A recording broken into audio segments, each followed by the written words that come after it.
comentar algunos elementos sobre esta idea del mito del crecimiento económico, ¿no?, que hemos tenido en las últimas décadas. Creo que es necesario hacer una distinción entre cómo hemos llevado la política monetaria y la política fiscal, ¿no?, porque la política económica tiene estos dos componentes.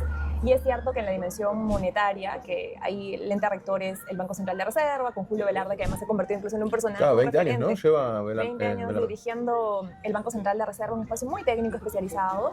Sí, han logrado en estas 2 décadas finalmente mantener una tasa de inflación baja, ¿no?, bajísima, también tener una tasa de referencia óptima, un tipo de cambio, ¿no?, solvente. Sin embargo, bueno, hay muchas otras cifras más allá de solamente la dimensión monetaria que quizás muestran que las cifras macro no permiten capturar la realidad económica que viven los peruanos, ¿no?, un bloque mayoritario de peruanos. Perú tiene un modelo primario exportador, ¿no?, es decir, la minería es el principal actividad productiva, y ese tipo de actividad particularmente le decimos no tiene eslabonamientos productivos, ¿no?, es decir, extraes el mineral de la tierra, lo exportas tal cual, sin darle ningún tipo de valor agregado. Y eso es un problema, porque en cada cadena de valor generas puestos de trabajo, ¿no? Entonces, si solamente te concentras en la actividad extractiva, no generas suficientes puestos de trabajo, y eso se ve en la matriz productiva peruana, ¿no? O sea, la minería solamente emplea a menos del 2% de toda la población económicamente activa, y entonces el resto de peruanos, ¿qué?, ¿no? Porque no tenemos una industria fuerte, la manufactura está muy debilitada, y entonces el Perú ha tenido una economía de servicios principalmente informal, ¿no? Que son cifras que se repiten mucho, ¿no? Se acerca al 80%. Hay regiones del Perú, como por ejemplo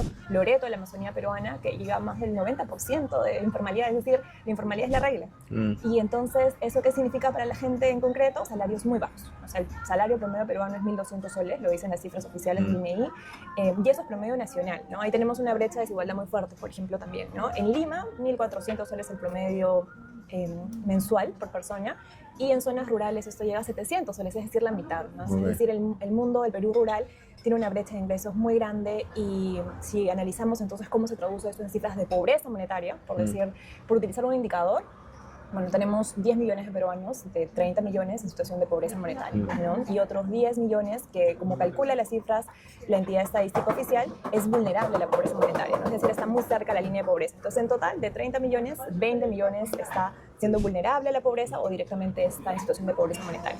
Es cierto lo que plantean de que hay una estabilidad macro de esas variables, ¿no?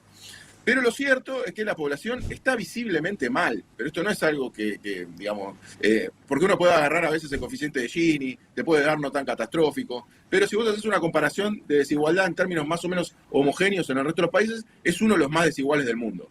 Y con lo cual los ingresos de los peruanos claramente están muy deteriorados, por eso emigran, y lo cierto es que no cuadra. O sea, es un país en el cual la macro funciona muy bien, pero lo cierto es que las condiciones de vida de las grandes mayorías es mala.